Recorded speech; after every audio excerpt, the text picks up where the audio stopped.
Hello, everyone. Thank you for joining us for another episode of The Shadow Self Journey Within. My co host, Joanne M. Bissessi, and I are very excited that you're here listening to our conversation tonight. We are very excited about our next guest, right, Joanne? How are you? I'm good. I'm glad to be here. I'm excited about our guest. Yes, I am too. Our next guest is Rochette Withers of Little Wing Intuition. Hey, Rochette. Hi, Todd. Hi, Joanne. Thanks so much for having me tonight. You're very welcome. Welcome. We're honored that you're here. Um, so, we know what your background is, but for the listeners who may not know, can you give us a little bit of background of what you do? Yes, of course. I'm a spiritual medium and a vibrational healer. I have offices in Syracuse, New York. And basically, as a spiritual medium, I offer readings for individuals for them to get to know their higher self. Yes, there's information that comes through about their past, their present, and their future, but generally it's about them getting to know their spiritual side. So with that, they gain insight and answers and clarity and support. So the vibrational healing is offered generally through meditations, sometimes short, sometimes long meditations, and this allows the client to basically get into alignment with themselves in a true, deep way. So that's basically what I do. It sounds very interesting and intriguing. So, with the vibrational portion of what you do, talk a little bit more about how that works. In general, when a client comes in for a reading, or if the client come in specifically for vibrational healing, their inner vibrations are shifting. Oftentimes, when people open up, I see their physical self naturally, but I also feel and see their spiritual self, their higher self, often known as the soul. And as they open up and address their issues and their concerns and their clarities on the spiritual level, what happens is their vibration shifts. So often people will come in, they'll open up, they'll get clarity and support and guidance, and they'll just dump energy. They'll just release what is holding them back in certain areas, what they're ready to let go of at that point. And they'll often walk out just feeling lighter and more centered and more assured of themselves. The vibrational healing, when they're working with me in meditation, I employ a method that's called the Patty Conklin method of vibrational healing, specifically through cellular cleansing. And what cellular cleansing is, it's basically 2 days worth, 2 mornings worth actually, of guided meditation where they reset the way they vibrate throughout their body. And that leads to a healthier being, both emotionally and physically. And they get to understand themselves better and their life becomes smoother, if that makes any sense. But basically, it helps them to kind of reset their life and forge forward in a healthier way. That's really intriguing. Yeah, How that it's works. very effective and it's Yeah. long term. Yeah. It's long term benefits. I went through two cellular cleansing um, weekends, one as a customer and one as a person in training to become a cellular cleansing practitioner.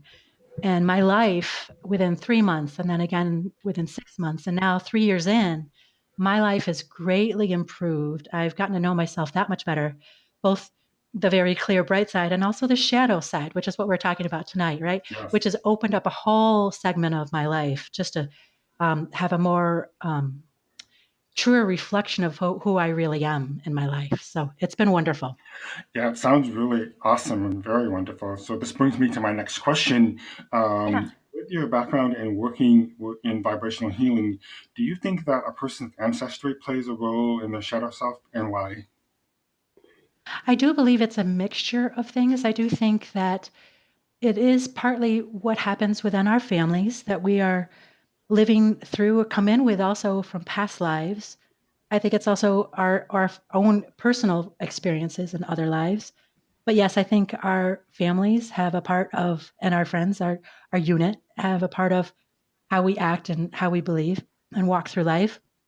But I think I don't believe that any of us are without redemption or without the possibility of redemption or further clarity about who we are. And I do believe that we can change our life ourselves. And of course, getting help from people that work in the professional field, both spiritually and also in the medical field. But working with professionals can be of great help. But mostly the work is our relationship with self and source is what I believe. That's the root of all that we are and we can become, in my mind.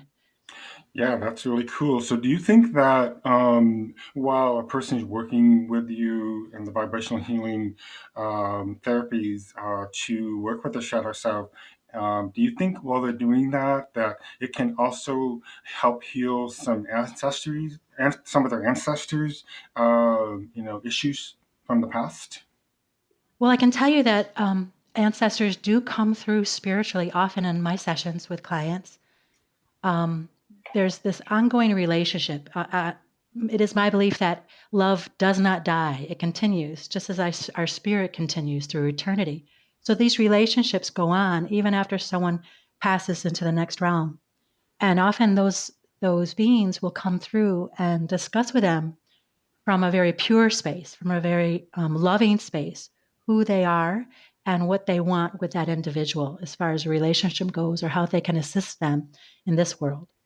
So I think what has been created in the past can still be addressed. So even if there is some kind of damage or there's shadow work between people that they've created for a purpose they may or may not be aware of, they can continue to work on it after that person has passed over.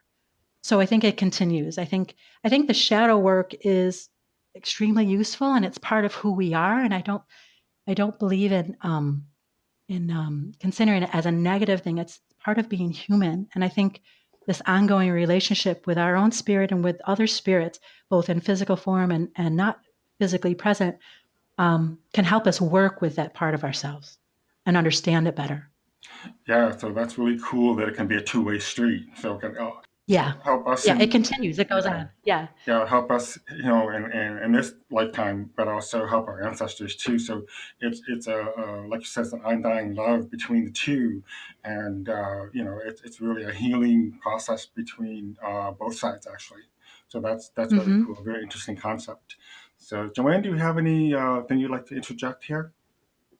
I do. I really like the concept how you say the shadow brings the ancestral work in, because a lot of times when I'm working with a client with the shadow self, they feel like it's not them. They feel like the mask or the part of the shadow self that they're working with, they say that they don't feel it's themselves. They feel like, I don't feel that's me. I don't feel like that's part of my personality. Where is it coming from? And as we work deeper, it's exactly like Rochette says, it's coming from what's been handed down to them. It's coming from something in childhood, something from a parent, something from a grandparent. And as we work deeper, we're finding it's coming from ancestral or from generations and generations and generations. So we're trying to remove those masks. Even with sicknesses, we're finding that they're not really, the client is not really sick. It's just been handed down. So my question to you is, um, like Todd and I said, we do know you in the spiritual world, but could you explain that? My question is, with this, the sickness or illness or dis-ease part of it, could you explain how that part of the shadow self works for people and why? Absolutely. I think the most effective way to share my thoughts on that would be to share what happened with me personally. I actually am someone that used to have MS, multiple sclerosis, and it didn't make sense to me. Why would I become sick? I always considered myself to be a very healthy person, but I got to the point as a midlife in my midlife where I was sad and I was sick. And I was diagnosed after a period of time, realizing that I had multiple sclerosis. And it took a long time, but I got to the point where I remember lying in bed and thinking, how is this good for me? If everything in the world is working for me and not to me, how can multiple sclerosis be for me? And after time, I began to notice that it was an exercise in self love. Every time that I had a moment of negative thinking or emotions that were not comfortable. They were useful, but not necessarily comfortable, nor were they like sadness or anger that I wanted to continue. They had a place, but I didn't want to wallow in them. And I found that in my moments of wallowing in those emotions, I would feel that much sicker. And basically, I think what happened was I came in with a certain amount of ancestral susceptibility. This type of disease does run in my family. It might show up as lupus or Lou Gehrig's disease or another type of disease similar to this. In my case, it showed up as MS. After a period of time, I decided that if this is happening for me, what is it pointing out? And what it pointed out was that I was not putting myself first. I was putting everybody else and everything else that I cared about first. And I came at the bottom of the rung of the ladder.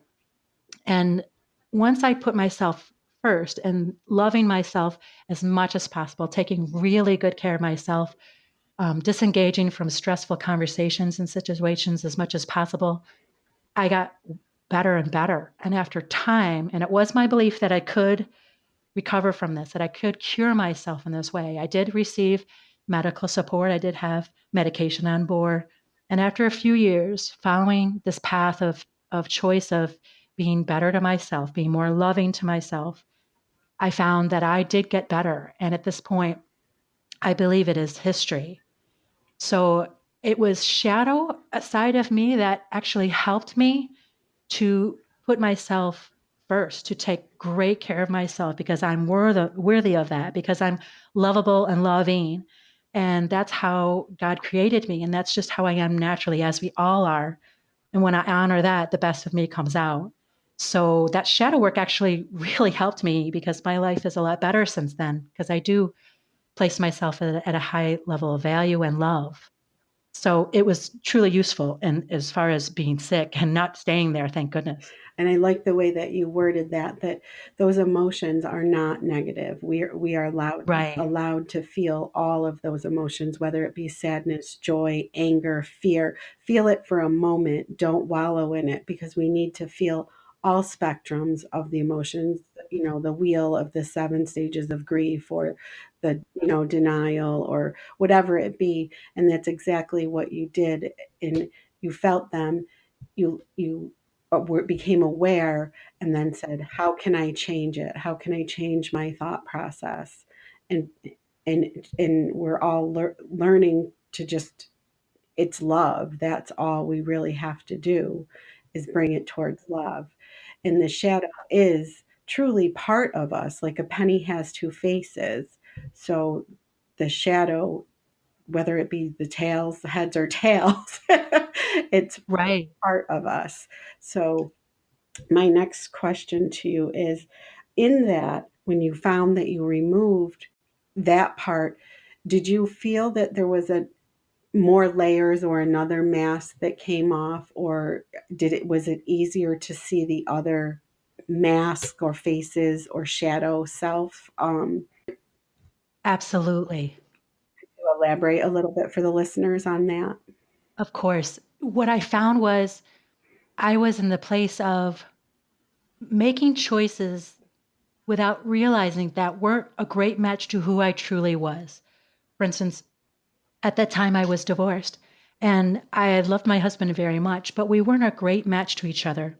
It came out of me not truly knowing myself. So once I kind of removed that misunderstanding and that time of shadow within that the disease of multiple sclerosis, what came up after that, it took time. It wasn't immediate, but I would say within a handful of years, the big reason why I had made choices that weren't a great reflection for me or a great match for me, the real source of that was something way beyond what was happening at that moment. It was really came back to stuff that was in my childhood that really I would not have come to the surface had I not addressed what was there in the first place.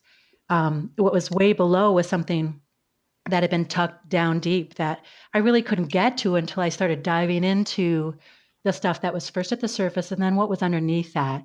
And it took a lot of time, to be honest with you, and a lot of support from those that were, professionals in this field, and meditation and prayer and trust and faith. But really, to be honest with you, in the last 6 months, it's all been revealed, and I have come to a greater understanding, a really deep understanding of a lot of the shadow work of my lifetime, which has not been easy, but to be honest with you, has been pretty miraculous and amazing. I mean, what has transpired through me and those that I love through the help of God has been wonderful. There have been some real patterns that have shifted through this shadow work, which has not been easy, but we're talking about the end of addiction, end of abuse. There's really been some real miracles that have happened through the shadow work, which has been painful, but also enlightening. And there's, it's like a little bit like being in a tunnel, but coming out of that with being more yourself, if I'm to describe it as best as I can. That's what it feels like. And that's what it feels like for me right now. But it's because through the grace of God, I was able to dive in the shadow work and not lose myself. I'm deeply grateful for it. And isn't it amazing how once you work with your shadow self, do the shadow work, and it's so freeing, and being able to Mm, fly and be able to be your true authentic self and not wear those masks and hide behind them and worry about what people think. And what matters at the yeah, end of the day is how you feel about yourself. it's And huge. in your work, you become much more passionate about your work, and the doors just fly Hmm. open, and all the right things come into your life. That's what I found for myself, and it's just been simply an amazing journey. I'm with you on that. That's been one of the blessings of this spiritual kind of work. As you both probably know, it's a bit of coming out of the closet. This is a part of me, right? I mean, it has been a part of my life, my whole life. But as soon as I put words on it as a child, I remember my mother saying, "What are you talking about?" And I remember thinking, "Oh, so I'm different than other people," and I shut right up about it and tucked it away. And it came roaring back after my divorce. And I'm like, okay, what is this about me? What actually is happening? What does it mean? What am I to do with it? Because it's obviously a part of who I am. So what's its purpose? And it's just been this basic 15-year ride of doing this work professionally and getting to know about it and I know about myself and my purpose in the world through this work. Exactly, and it's how amazing is that to share that gift with others. But it's a real bit of vulnerability, right? To Yes, really put yourself out there, knowing there are all kinds of people that are going to think different things about it. And also, to be honest, there are a lot more people now, even than 15 years ago, that are far more accepting of the work and more understanding, want to participate, want to add to, want to do the work themselves as well. It's been exciting. and what a great shift that is for the world. Oh my goodness, huge. And now, it's my freak flag. It's like, yeah, it's yeah. But I'm proud of it. This is who I am and I love this work. I wouldn't change it for the world. I feel tremendously blessed. And I feel like my job is to do what I can to be healthy and to be as much in alignment with self and source as possible to be able to be the conduit for this message and this kind of work and to support the universe this way. I love that. And I'm going to back up a little because I love how you said that you had to go backwards to really get to the core to find out what it is. And once you do that and you have the support system and you get rid of the fear or the angst, if you will, and you go to the core and you find out what it is and you work it, it is like Todd said, you find your wings and you fly. You're just so free. And it goes back to some of it, it really is put upon us. Like you use the words addiction, you use the words abuse, and some of it is just put upon us.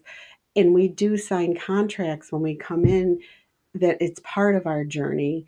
And why it's part of our journey, sometimes it's explained to us, sometimes it's not. Sometimes we figure it out, sometimes we don't.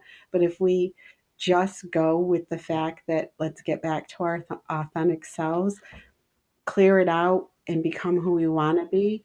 So that's a lot of verbiage I just explained, but if you could wrap that in you in for the listeners, wrap that in a bubble for what you do, because I know you do that work for your clients. Could you kind of give like a little scenario of how you would do that for your client, or how you would work that in for somebody? Of course. Well, first I want to make sure to share here that it's important to say we're not doing this alone. We're Right. not walking through this earth and through this path alone. We have tremendous spiritual support. And if we're open to receiving it, and if we're open to believing that and to work, hand in hand, as it were, through this journey, we will be guided through self and through other spiritual sources, through this life. And I would say, anyone that would come in for an appointment, often there's something on their mind that's pressing that they're worried about. And what comes up, is first the vulnerability comes through of, this is what's going on and I don't understand it and I need help. First of all, what comes through, through me and through them is this huge message of we are here for you. We love you. There are reasons why these things are happening in this, and our job is to be open to understand what we chose and why we chose it and how we got to where we are so that we can either honor it or course correct it. I just have a greater understanding. There's always a deeper level of understanding why we go through these things. And I found that it's always there. And if you're open to listening, and you can come to a professional like me to help you with that. But if you want to do it on your own, or if you don't know how, there are professionals that can help you like me to do that. But if you can do it on your own, you can open up in meditation and listen, because you'll be given the guidance. And so basically, if someone comes in, working with something about themselves or someone close to them that has to do with the shadow work, will you just dive into, what the root causes are and what the misunderstanding could be, or the chain of events, maybe through past life, that would affect you to this point now, and where do you go from here? So it's just I take it person by person and it's situation by situation, and there's never like this empty space. There's always messages that come through, and there usually are spirits that I can identify that it can help that person. And sometimes it's just knowledge and insight that I'm getting from source itself. But basically, there's always insight and guidance available to you. And you could ask for it and receive it through meditation. And that could be a walking meditation. You don't have to just sit down in a lotus position. If that helps you, then go for it. If not, you can just be outside or a quiet space inside and just receive that inner guidance. And that, because you are a part of source. And so all of you is a part of love, including that shadow self. So it's about understanding it and its purpose. And it's like a guidepost who you are and what you're becoming. Generally, that's how I see it. I think like the shadow self is that troubled two, that terrible three, and it's okay because you grow out of it. Just and sometimes we neglect it, so it needs a hug. It needs a little attention. So and Compassion goes a long way, right? right, and sometimes it just needs kind words because people forgot to speak to it nicely. We unfortunately have gone through a decade of nastiness, and we're trying to bring the love back and the positive vibration back and the positive words back. And um, people, my family, my kids, mom, you say hi to everyone. Mom, you just told that lady she looks beautiful, because I look at their soul, I look at their energy, I look at their shadow. Do they need a hug today? Do they need something today? So I love how you worded that. That's beautiful. Thank you. Thank you. So, Rochette, we thoroughly enjoyed this conversation. You've pointed out some great pointers for the listeners, very detailed, and we're very grateful for that. At this point, could you, if the listeners wanted to get in touch with you, to possibly work with you or ask questions, how might they get a hold of you and maybe give a website? Yes, of course. My website is littlewingintuition.com. That's little wing, just like a bird. And the email is littlewingintuition@gmail.com. They can email me for an appointment if they like, if they have a question. And they can also text me or call me at 315-420-0360. I have offices on Intrepid Lane in Syracuse, so they can do work over the phone with me or they can come in person for an appointment. Great. So I will have all that information in the show notes for this episode. So if the listeners need to get in contact with Rochette, the links will be there. Just click on them and we'll direct you to Rochette. Rochette, at this point, we're going to kind of wrap up, but could you give the listeners some positive words on how to work with the shadow self? Not to be afraid, things like that. What advice would you give them? Well, just as Joanne said, I would definitely say that all feelings are part of our humanity and our good and healthy and natural. All feelings are part of us as humans. That includes anger and sadness. I see emotions as guideposts. So those emotions that are uncomfortable or that feel negative, they're not bad. They're, again, guideposts to where we are and where we may want to be. So they're indicators of what we're feeling and what's going on in our life and what we want to keep and what we want to shift. And is it a reflection of where we really are? And I would also say to all the listeners, remember, we signed on to be here in this time. And I feel the bigger reason for that is to lift the consciousness of this planet. And we do that through going through these exercises, if you will, of humanity, these relationships. We change patterns, we change behaviors by honoring what we feel and what we want, seeing if they work and if they don't, and shifting along the way. And I think that's how we lift ourselves and each other up to a better space. I know what's happened in my own life, and part of my work is helping those that come to me to help them through that as well. Great advice. Thank you for those wonderful words, Rochette. Thank you. We thank you very much for your time this evening. We're very honored that you joined us. Thank you so much for having me. great. It's a wonderful discussion. Important. Yes, it is. Thank you for Very what you're important. doing. Yes. Thank you so Thank you. much. Absolutely. Thank you both so much. So that wraps up another episode of The Shadow Self, A Journey Within. Thank you all for listening. Have a great night.